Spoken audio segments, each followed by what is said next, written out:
A very good evening to all our viewers and welcome to Primetime News. We're coming to you live and direct from the Newsfirst studios here in Colombo. For the Newsfirst team, I'm Mazra Hassan. A very good evening. I'm Joel Outskin. We start off today with a look at the headlines. Met Department issues advisory on severe thunderstorms and strong winds. 11 homicides during the festive season. 6 dead reported in motor accidents during 24 hours. Minister Sajid Premadas's response to passing remarks. එක එක තැන්වල එක එක කතා කිව්වා. මම රටේ ජනතාවට කියන්න කැමතියි අපි කතා අහලා නෙවෙයි නිගමන වලට එන්න ඕන ක්‍රියාවන් දිහා බලලයි අපි නිගමන වලට එන්නේ. Newsfirst celebrates the new year with villagers of Digannava. 3 Indian politicians banned from campaigning over provocative speeches. On to our lead story now. 3 people, including 2 women, died after being struck by lightning in Jaffna today. The Department of Meteorology requests the general public to take adequate precautions to minimize damages caused by lightning and strong winds during the prevailing weather condition. According to police, the victims were working on their fields in Kuppilan South in Chunnakam, Jaffna, when they were struck by lightning. The deceased women were 38 and 55 years old, while the deceased man was 49 years. According to police, their remains have been placed at the Jaffna hospital. Meanwhile, 2 transformers supplying electricity to areas including Kuda Madua, Siddhamulla, Mattegoda Homagama were damaged during strong winds and lightning yesterday.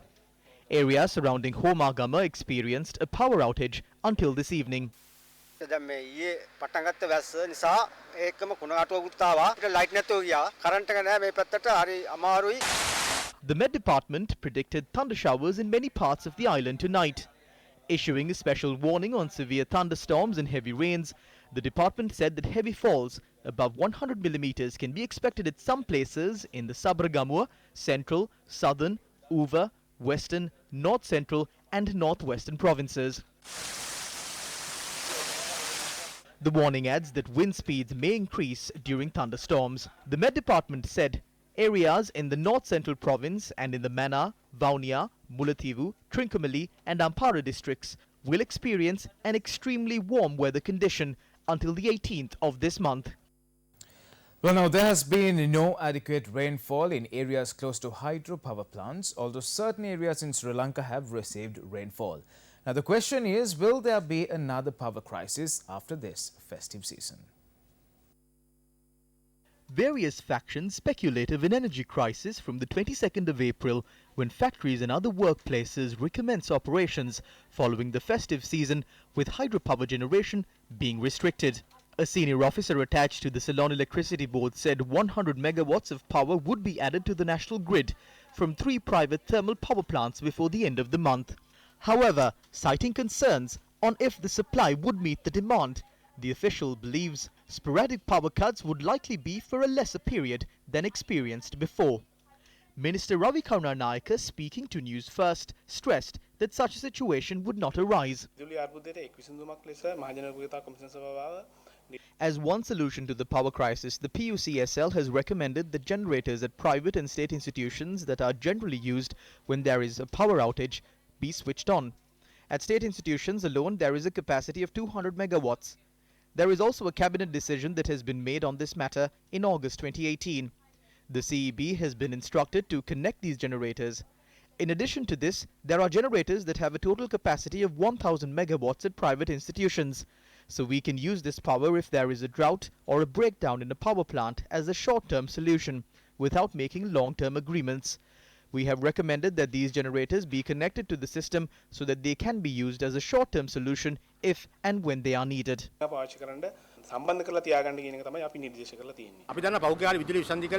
know that the supply of power was interrupted due to the lack of about 300 to 350 megawatts of power. With the holiday season now, we have a surplus of power, so there is no need to interrupt the supply of power now. The Minister of Power made a statement and also issued a media release that they had entered into an agreement to purchase the 350 megawatts of energy needed from a number of private power plants. If these agreements with the owners of the private power plants are still valid when there is rain in excess in the future and we have a surplus of power, the owners will have to be paid as if the power was actually being used. This is a big problem. Our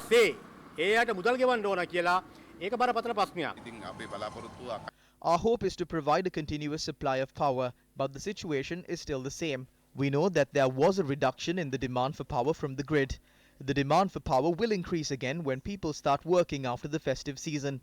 However, with the steps that have been taken, we are in a position to continuously generate electricity. We made a request during that challenging period in the past to use these generators and make a payment to the owners of these generators as well. We hope that these institutions use their generators to fulfill their power demands. 11 murders were reported during the 3 days of festivities in the country.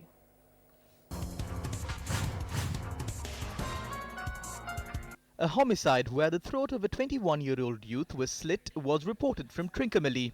The incident had occurred in close proximity to the Trincomalee Navy camp. The victim was travelling on a motorbike with his friend. The pillion rider had slit the throat of the rider when he pulled up on the side of a byroad.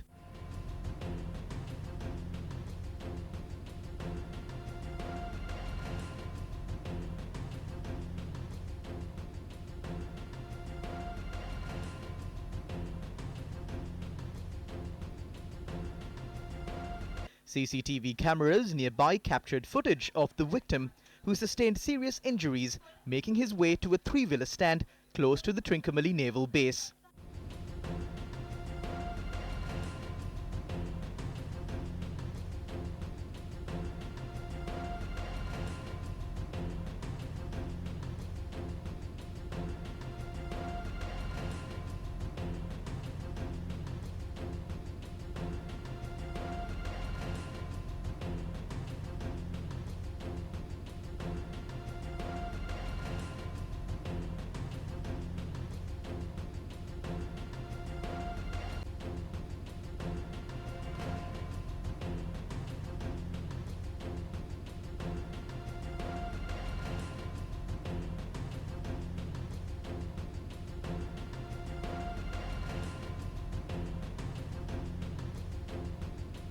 According to our correspondent, the victim had fallen down while he was making his way to the naval base. He had succumbed to his injuries when he was admitted to the Trincomalee General Hospital. The deceased, Thangadurai Danushan, is suspected to have been murdered over a love affair. After the incident, the suspected murderer had surrendered to police along with his father. A youth was murdered after being attacked by a pole in Kastanagahavatta, Ulhuduava Kolonna. According to police, the victim was attacked while he was preparing to attend a musical show. He was attacked by two men who arrived on a motorbike. The deceased was a 17-year-old resident of the area named Bhavanta Prasad Abekon. A 22-year-old friend of the victim, who was also at the scene of the crime and was attacked, is being treated for his injuries at the Kolonna District Hospital. The perpetrators of the crime have not yet been identified. Police are conducting further investigations into the incident. A married couple was murdered inside their home in Ekeyala Devahua Galivela Mathale. They were attacked with sharp weapons. Police suspect the murder was a result of a prolonged personal dispute. The victims are 53-year-old Anula Suravira and 51-year-old Gamini Suravira. One person was killed and two others were injured during a brawl at a betting centre in Vedaniya Ipologama, Anuradhapura. The deceased, R.D. Premasuri, was a 62-year-old father of one residing in Kurunagala. He had faced this incident when he was visiting his son's residence in Ipologama. Two people injured in the incident are receiving treatment at the Anuradhapura Teaching Hospital. The son of the deceased is also among the injured. A woman was murdered in Jayantipura, Nagapokuna, Hingurakoda yesterday. According to police, the woman was killed by her husband over a personal dispute. Dinusha Chandrasekhara, the deceased, was a 25-year-old mother of one.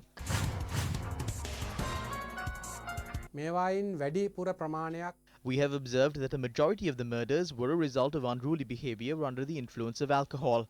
Police stations have been notified to deploy mobile patrol units to keep the peace and to arrest and produce in courts those who are behaving in an unruly manner under the influence of alcohol. අත්තඩංගුවට අරගෙන ඔවුන්ව අනිවාර්යෙන්ම ඒ ගරු අධිකරණ වෙත ඉදිරිපත් කරන්න කියලා. They have absolutely no respect for each other. They certainly don't know what language to use when they have to deal with strangers and so on. So that shows that there is a decline in civilized human behavior in this country today. Certainly, the spread of alcohol abuse and also, of course, other drugs have also contributed to this situation. We also have to identify another important factor, which is deep-rooted, and that is the failure of our institutions to socialize young children and also, of course, adolescents into living in a civilized society. I think here we are talking about, personality development. So we have to really help young people to deal with different situations when they grow up, and especially when it comes to interpersonal relations. Still in tragic news this evening, 6 people died in motor accidents across the island during the 24 hours which ended at 6 this morning.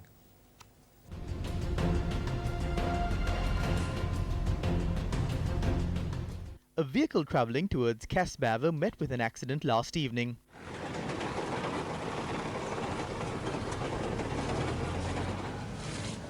A couple sustained injuries.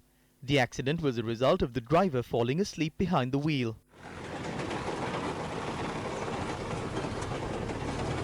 Two individuals died in an accident that took place in Kolona last night along the Ambilipitiya-Suryakanda main road.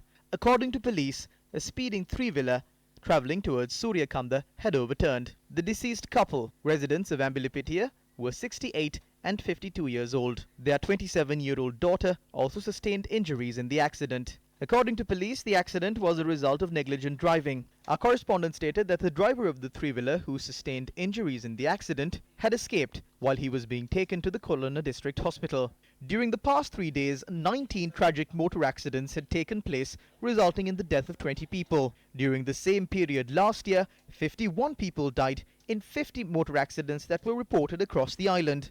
The main reason for the reduction in vehicle accidents is the enforcement of law against drivers. We're also conducting a special program to arrest those who drive under the influence of alcohol. In the 24-hour window, which ended at 6 a.m. this morning, 329 people were arrested for driving under the influence of alcohol, and legal action was taken against 5,519 drivers for various traffic offences. Special operations commenced on the 11th and will be in place until the 20th.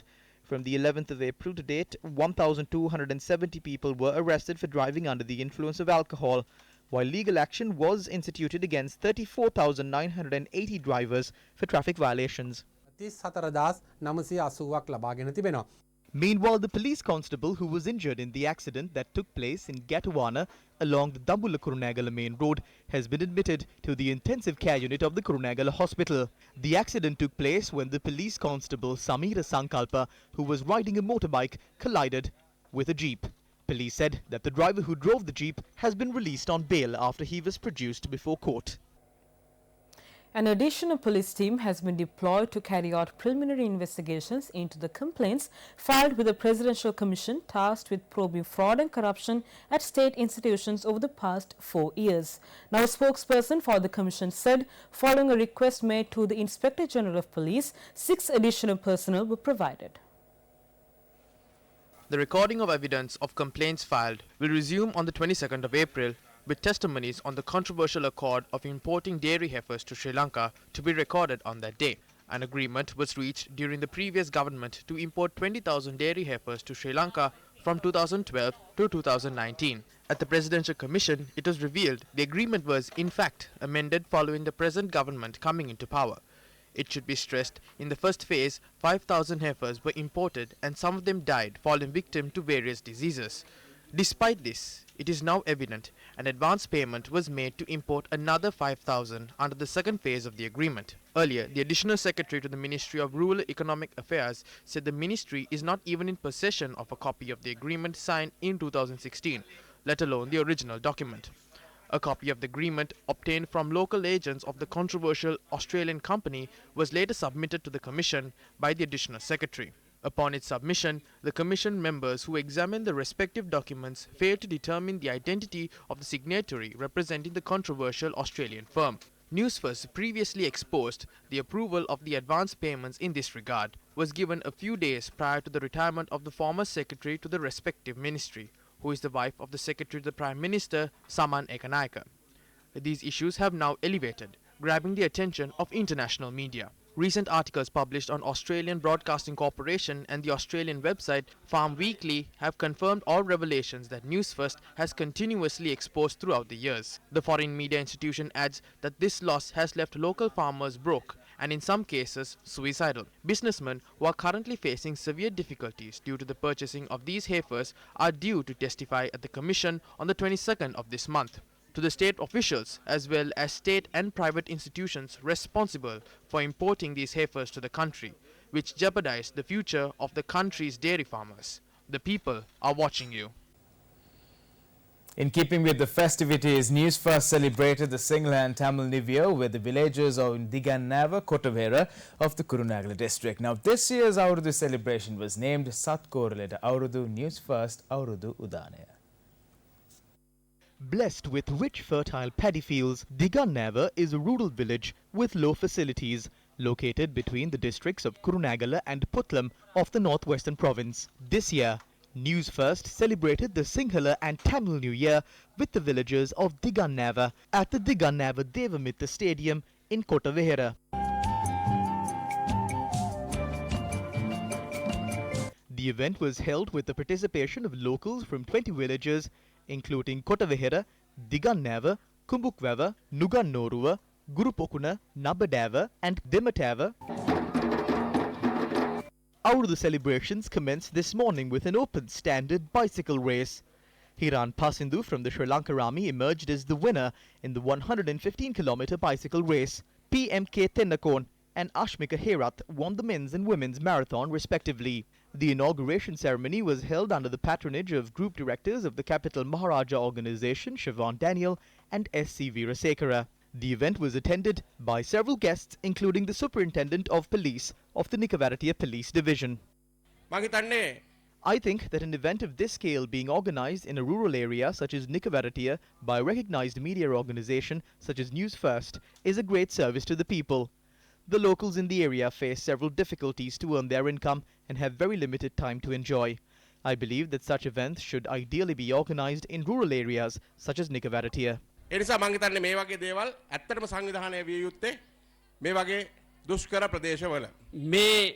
There are many great values during Bakmaha Aurudu celebrations. As Sri Lankans, I believe that New Year celebrations should not be limited to those from the Sinhala and Tamil communities. As a nation, our roots are in our culture. Our organization's aim is to facilitate and support such activities that would take forward this culture into the future. I believe that public service is not limited to politics. The late President Ranasinghe Premadasa, quoting a saying from Mahatma Gandhi, said, "If one is to engage in public service, he must be humble as dust." Sirasa Gammadar is an organization that is always prepared to be stepped on. The reason for this is that we are ever prepared to work for the public and to work towards the benefit of the people. We are 100% confident that the people stand with us. 40 traditional Aurudu games such as weaving coconut leaves, kottapora, climbing the greasy pole and egg catching took place in line with today's event. Eslon's Kaviligam Mania caught the attention of everyone present at the event. Newsfirst Aurudu Udanaya also included an Aurudu sweet treat preparation competition and a volleyball tournament. Several games had been organized for the children, while an Aurudu Kumaraya and Kumariya was also chosen from among the little ones. The final contest of today's Aurudu celebrations was selecting the Aurudu Kumaraya and Aurudu Kumariya.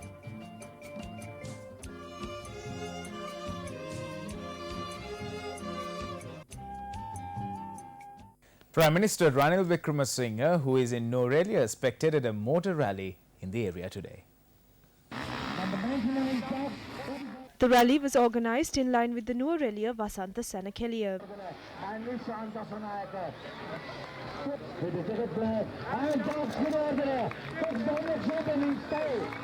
Prime Minister Ranil Wickremesinghe presented the awards to the winners of the event. A civil lawsuit has been unsealed by a U.S. federal judge against former Defense Secretary Gotabaya Rajapaksa, seeking damages for his alleged involvement in the killing of Lasantha Wickrematunge. Quoting the Committee to Protect Journalists, the Daily Mirror website reported that a federal judge of the District Court for the Central District of California in Los Angeles has unsealed the civil lawsuit yesterday. The suit has been filed under seal by Ahimsa Wickrematunge, Lasantha Wickrematunge's daughter, on April 4th. According to CPJ reporting, although authorities in Sri Lanka have claimed to be investigating the case for years, criminal proceedings have not progressed. The foundation stone was laid to construct 3 villages under the Samatha Model Village project at the Bogahavawa in Dunugambera. The event was held under the auspices of Minister of Housing and Construction and Cultural Affairs and the Deputy Leader of the United National Party, Sajith Premadasa. 75 houses are proposed to be constructed in the 3 villages named Sirivisirigama, Setsindugama and Sisudahemigama. Lord Buddha has preached that a person's caste is not determined by his birth but by his actions. Now several people are making statements everywhere. The public is waiting for responses to these statements. I would like to tell the people of the country that one should not reach a conclusion based on what someone says, but from what they do. For example, a man who robbed a bank is of a low caste. A person who built a bank is of a high caste. A person who carried out development activities is of a high caste. But people who obstruct development and stand against it are of a low caste. Those who are involved in corruption, irregularities and bribery have through their actions proved that they are of a low caste. A person who does good to the people is truly of a high caste. But these people who blame others are the people who had committed the worst crimes in the country. If they go somewhere, it becomes a mess. If they take up a responsibility, it ends up in a mess. People hope for the light, but they only get darkness. So therefore you should look at their acts. Look at what they do. Then people of this country can determine if this person is of a high caste or of a low caste. This prosperous new year, I wish for the people of this nation to be enlightened with the wisdom to distinguish between those from a high caste and those from a low caste.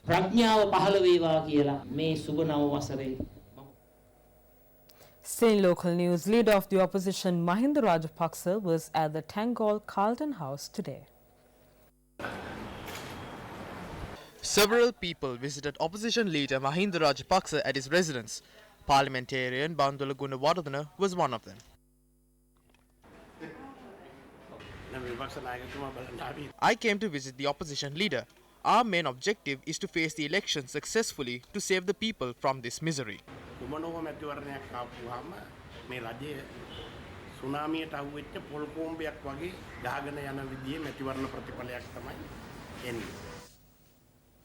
An event was held today at the Pakistan High Commission in Colombo to mark the donation of gifts to thalassemia patients in Sri Lanka. The High Commission had also contributed a generous donation to the thalassemia unit of the North Colombo Teaching Hospital in Ragama.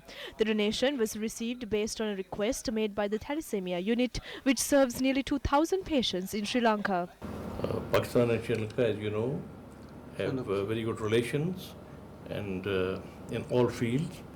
And more so, we appreciate the efforts of the Sri Lankan government and by the other private people, the society, in extending the health facilities to the common man, and more so for the treatment of thalassemia, which is a very noble cause.